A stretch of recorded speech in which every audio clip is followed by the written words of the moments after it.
Voici un montage représentant un sedge vert, de son vrai nom Brachycentrus subnubilus, réalisé avec des ailes façonnées à l'aide d'un brûleur d'ailes à partir de plumes molles de flancs de différents oiseaux. Ce type d'aile permet de réaliser un montage assez réaliste et efficace qui représente bien ce petit sedge de teinte brun-gris. Le montage reste néanmoins simple et facile à réaliser en utilisant des matériaux assez courants. L'hameçon est droit, fin de fer en taille 14 à 16.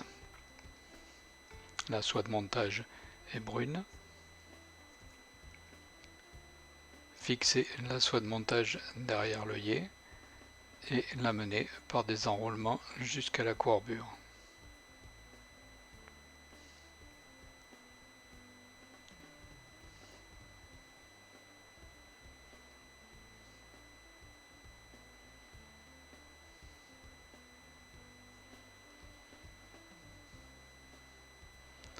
Redescendre légèrement sur la courbure.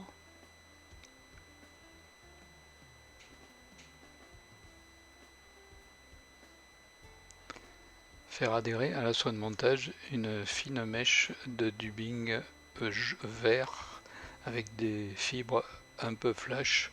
Ici, il s'agit de Dubor Plus. À l'aide de ce dubbing, formez un tag à la courbure qui représentera la masse d'œuf que la femelle porte à l'extrémité de son abdomen.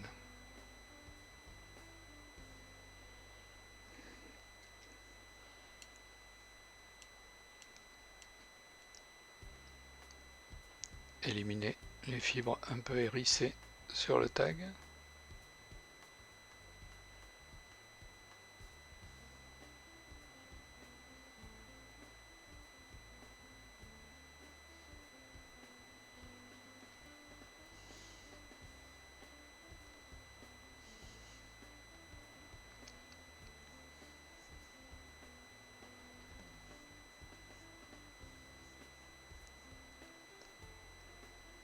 Prendre une plume de CDC brune ou gris-brun et la fixer devant le tag par la pointe.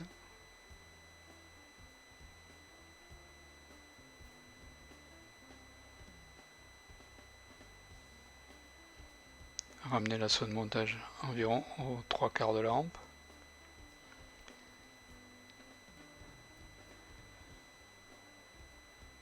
Puis torsader la plume de CDC et l'enrouler pour former le corps. On réalise un tour de torsade lors de chaque tour de plume.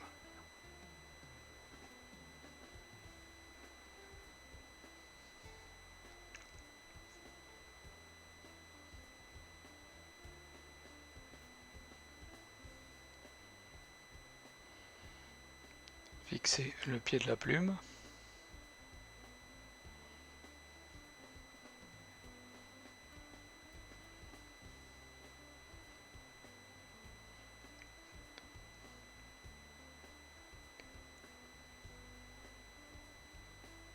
Et éliminer l'excédent.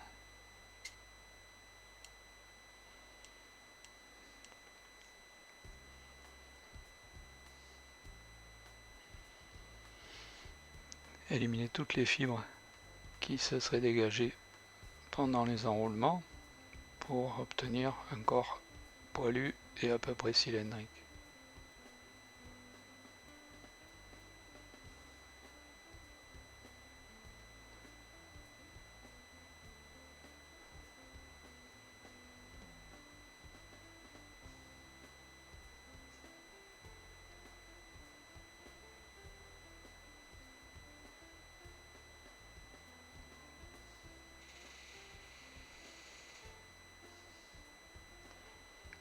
Puis, avec la soie de montage, réaliser des enroulements sur place devant le corps pour rattraper approximativement le niveau du corps. Ceci pour permettre de fixer les ailes correctement et d'éviter qu'elles se relèvent.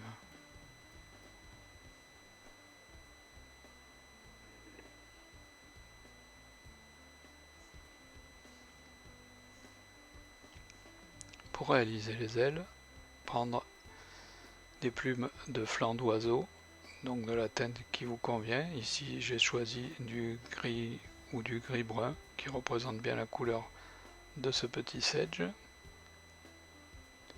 Éliminer tout le duvet à la base de la plume.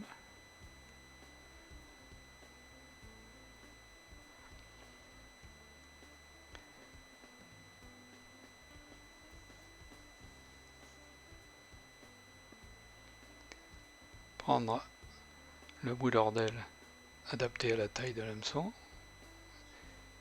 puis insérer la plume dans les morts de la pince.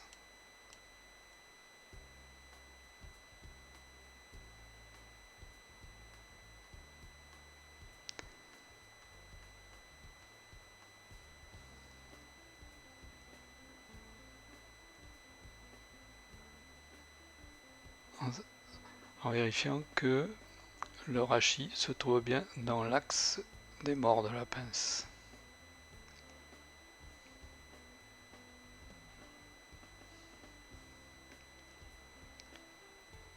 Éliminer sommairement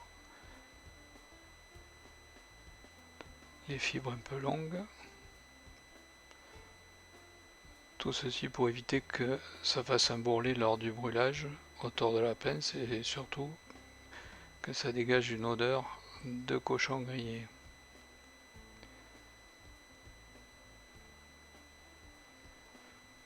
À l'aide d'un briquet, brûler toutes les fibres à l'extérieur de la pince.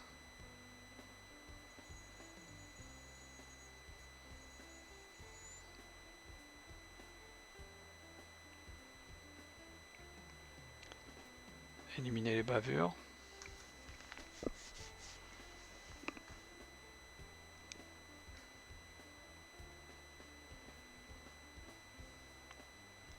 Puis ouvrir la pince pour retirer l'aile ainsi façonnée.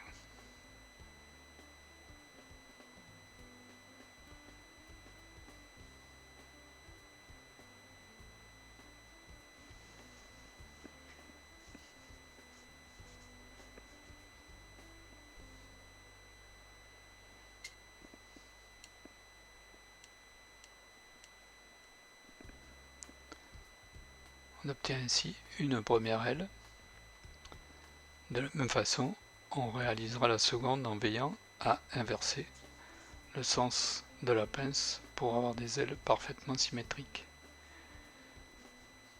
Présenter l'aile sur le côté de la hampe en réglant approximativement sa longueur et la fixer devant le corps par un ou deux tours pas trop serrés pour pouvoir la repositionner.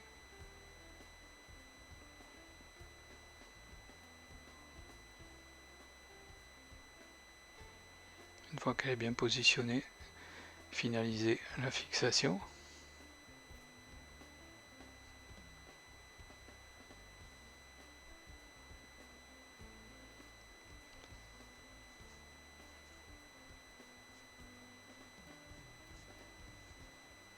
De la même façon, fixer la seconde aile de l'autre côté de la hampe en réglant sa longueur sur la première.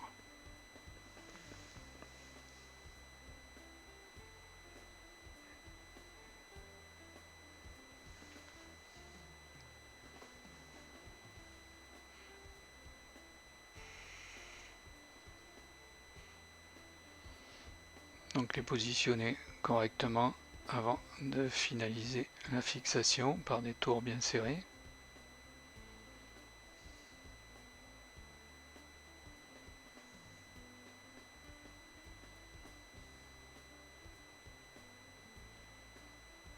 Puis éliminer le pied des ailes.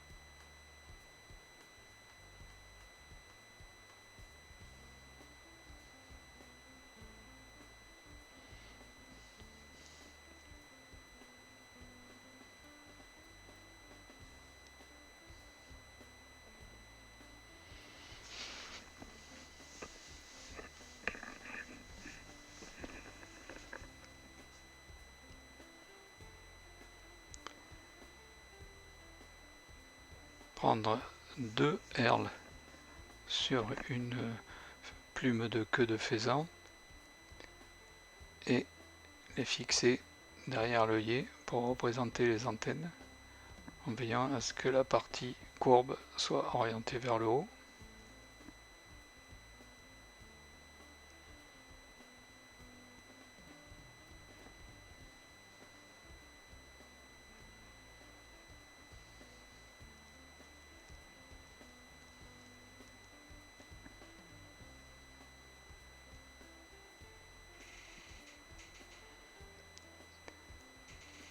Éliminer le pied des antennes après une bonne fixation.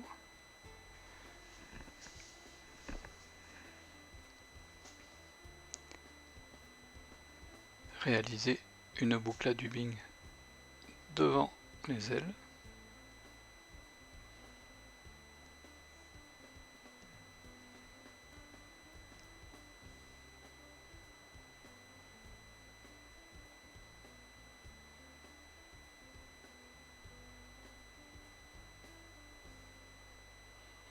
Et ramener la soie de montage derrière l'œillet. Sur une oreille de chevreuil, prélever une pincée de poil.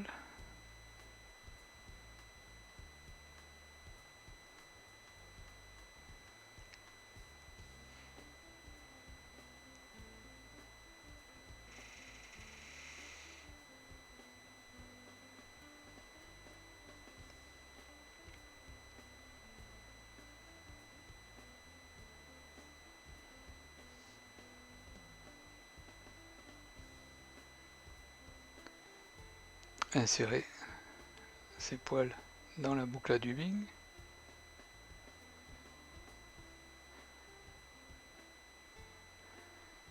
Régler leur longueur et les répartir dans la boucle.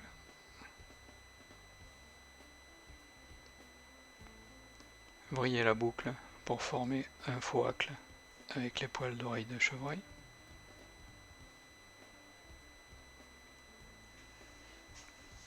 Ramener tous les poils vers l'arrière en les pinçant fermement entre le pouce et l'index. Puis réaliser une collerette par 2 tours de ce faux hacle en veillant à ramener les poils vers l'arrière à chaque tour.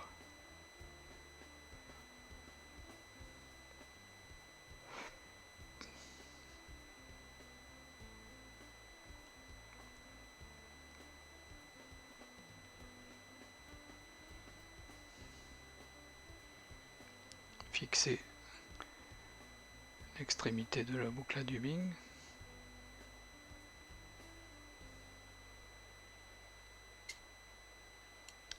Et éliminer l'excédent.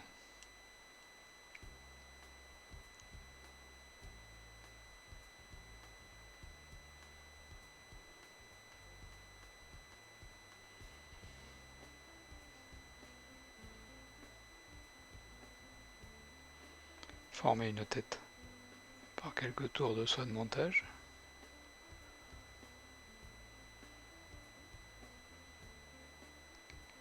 Et réaliser le nœud final.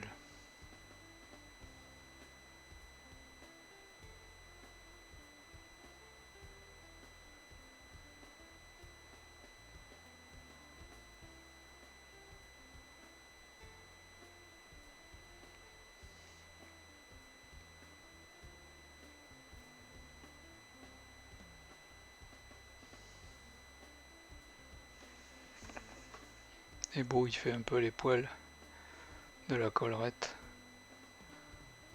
pour suggérer les pattes.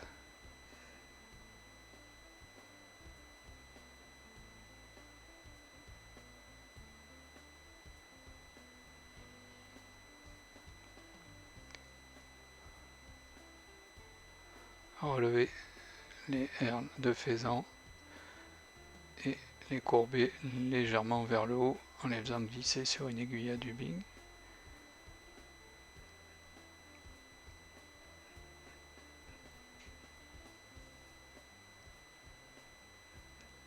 Et l'imitation est terminée.